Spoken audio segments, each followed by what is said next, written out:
대통령님, 국세청장입니다. 네. 여기, 예. 예. 이 고환율이 고물가의 원인이 되기 때문에 이 기업 중에 환전하지 않고 해외에 달러를 많이 보유하고 있는 기업의 역외 탈세 여부에 대해서 면밀히 들여다보고 있었습니다.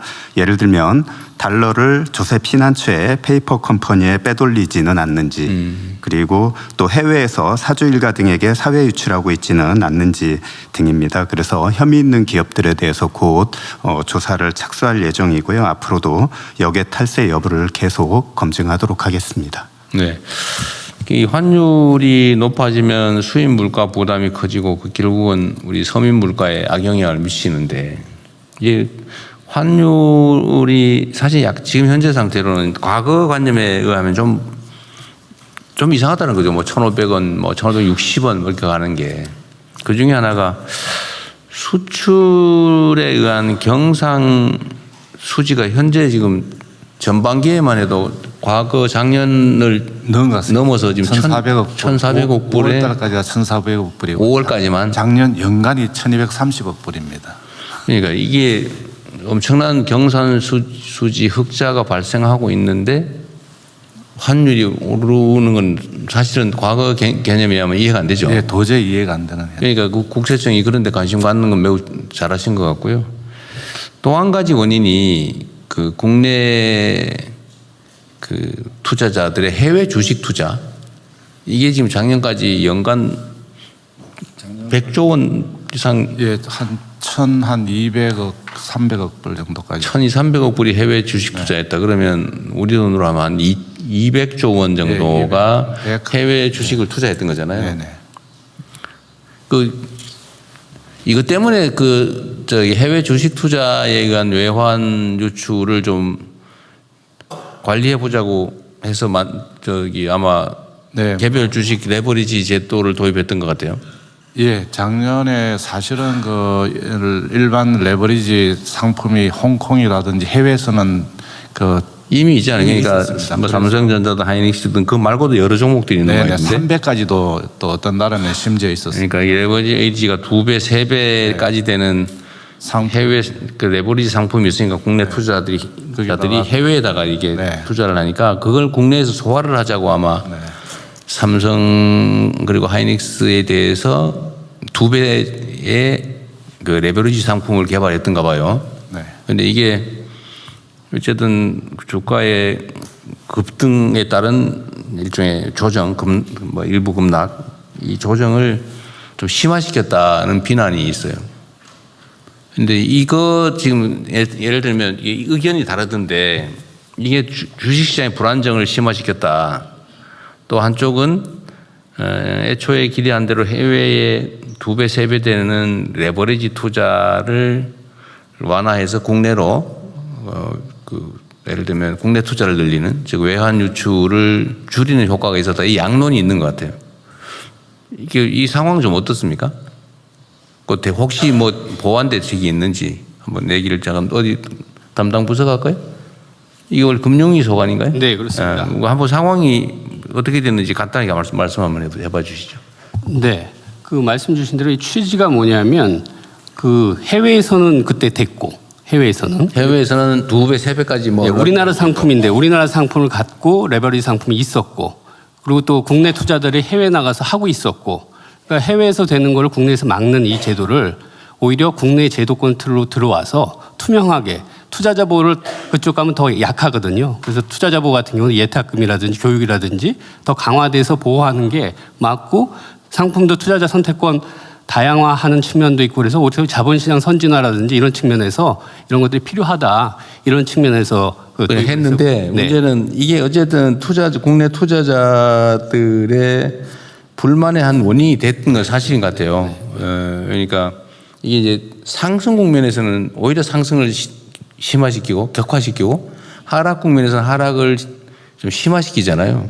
어쨌든 이 레버리지라고 하는 게 지렛대니까. 근데 이게 이제 아까 얘기한 대로 이 불안정을 강화하는 건 분명한데, 이게 외환 시장하고 연동이 돼 있었던 것 같다 이 말이야. 아까 내가 얘기한 대로. 근데 그 효과는 어땠는지 어쨌든 시장에서 이거 문제다라는 지적이 있잖아요. 네. 그럼 그에 대한 보완책은 뭔지 네. 아니면 원래 뭘 잘못한 건지 한번 그 얘기 간단하게 한번 들어보고 싶어요. 지금 일단 효과는 어때요? 애초에 기대했던 대로 외환시장 안정에는 도움이 됐습니까? 실제로 그 홍콩에 그게 한 20조 정도 있는 건데요. 그러니까 국내뿐만 아니라 해외 투자자들로 해서 한 20조 정도 되는데 그게 한 최근에 보면 17조 정도로 줄긴 했는데 그다음에 이제 거기에 국내분이 얼마 있었냐 보면은 국내 투자분도 줄긴 줄었습니다. 그리고 또 실제로 보면 야 그거 얼마 줄지 않았냐 그러지만 만약 이게 없었다면 거기로 더 가지 않았겠느냐 뭐 이런 얘기도 좀 있을 수가 있고요. 환율 안정에는 도움이 됐다고 본다. 그러니까 이제 그 나갔던 부분을 그러니까. 예, 들어오는 부분이 있었고요. 그다음에 이제 국내 주식시장의 불안정이라고 하는 불안정 심화라고 하는 마이너스 효과도 있잖아요. 네, 이제 그런 부분들은 기본적으로 지금 글로벌 반도체 종목 자체가 워낙 출렁임이 많습니다. 우리뿐만 아니라 뭐 일본의 키옥시아 그다음에 미국의 샌디스크 뭐 이런 것들은 더 출렁입니다. 우리보다 더 심했다고. 네, 반도체 종목 자체가 지금 기대랑 우려가 막 서로 혼재되면서 그때 막 출렁이고요. 근데 이제 우리나라 같은 경우는 삼성전자랑 하이닉스가 예전에는 한 22%였거든요, 시총에. 근데 작년 말에 한 30%, 그다음에 금년 최근에는 53%. 그러니까 출렁이는 거에 맞는 면적이 훨씬 더 커졌습니다. 여하튼 이게 레버리지 도입은 해외에는 원래 3배까지 있었고 거기에 어쨌든 국내 투자자들이 해외에다 투자하는 게 외환 유출의 원인이 되니까 원래는 외환 안정을 위해서 국내 투자를 권장하기 위해서 만들었던 거다. 해외에도 있는 걸 국내에서 오히려 완화해서 만들었다. 투자자 보호 측면도 있고요. 해외는 예탁금 제도도 근데 있지 않고요. 교육 제도도 없고요. 그냥 하는 거고요. 저희들은 와서 그런 걸 하고 그다음에 이런 건 ETF라는 그 용어도 못 쓰게 했습니다. 이 상품에 ETF라는 건 이제 장기 분산이라는 의미가 있는데 이건 단기 고위험 상품이기 때문에 해지를 하거나 여러 가지 다양한 방법 중에 하나로 쓰여 있는 거고 단기 고위험 상품이기 때문에 ETF라는 용어도 못 쓰게 하고 저희들이 한 투자자 보호를 할 수 있는 방식 내에서는 다 했고요. 하여튼 그 당국으로서는 나름의 노력을 했다고는 하지만 시장에서는 필요 이상으로 시장 불안정을 키웠다라고 하는 비판이 있고 그건 환율 안정이라고 하는 측면의 정책 효과를 노렸다고는 하지만 뭐 국민들이야 그런 것까지 고려해야 될 건 아니고 하여튼 시장 주식시장의 참여자들 입장에서는 이거 정책상의 비효율 또는 문제가 훨씬 더 크다라고 보니까 그 어쨌든 보완책은 신속하게 또 충실하게 만들어야 됩니다. 지난주에 시간이 너무 오래 걸리는 것 같기도 하고요. 지난주 목요일 날 발표를 했습니다. 근데 그거 가지고도 뭐 이거 가지고 되겠냐 이런 지적이던데.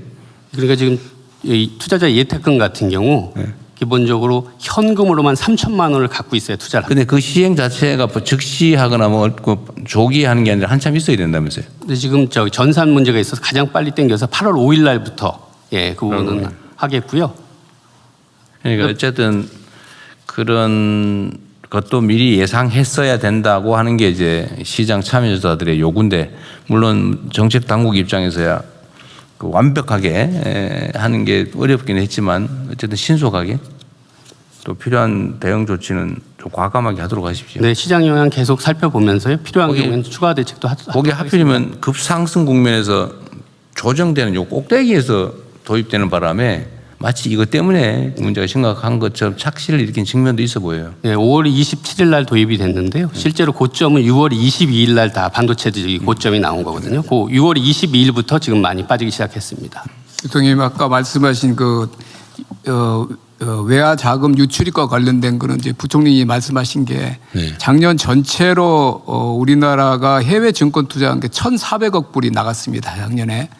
200조 대는 나갔다는 거고. 해외 뭐 기관과 작년에만 개인 그런데 그게 이제 개인이 400억 불이고요. 기관이 1,000억 불 정도 해서 작년에 1,400억 불이 해외에 나가서 그래서 작년 이제 4, 4분기 그럴 때 이제 환율에 엄청난 부담이 됐는데 올해는 기관들은 뭐 그 추세로 가는데 개인들이 전체 400억 불 한 게 올해 6월까지 28억 불에 그쳤습니다. 그러면 400억 작년에 연간 400억 연간 400억 불이니까 뭐 단순 반기하면 한 200억 불이 돼야 되는데 올해 상반기에는 올해 순유입도 많고 28억 불로 대폭 줄었습니다. 물론 이제 우리가 RIA 이런 조치도 했지만 그래서 개인들은 현격하게 해외로 자금 유출하는 게 순유출이 줄었습니다. 이런 효과들도 일부 작용했다고 봅니다. 하여튼 그거는 정부의 정책 효과고 주식시장 참여자들은 이것 때문에 변동성이 커지고 낙폭이 커졌다라고 생각해서 이제 피해를 입었다고 생각하는 거니까 보완 대책을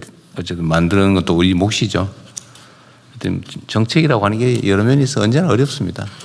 이쪽을 방어하면 이쪽에 문제가 생기고 진짜 어렵죠. 우리 부처 장관님들 일하기 어렵죠. 이거 하면 저거 문제고 저거 하면 이거 문제고. 자, 어쨌든 참 어려운 상황인데 또 어떤 슬기롭게 잘 대처해 갑시다.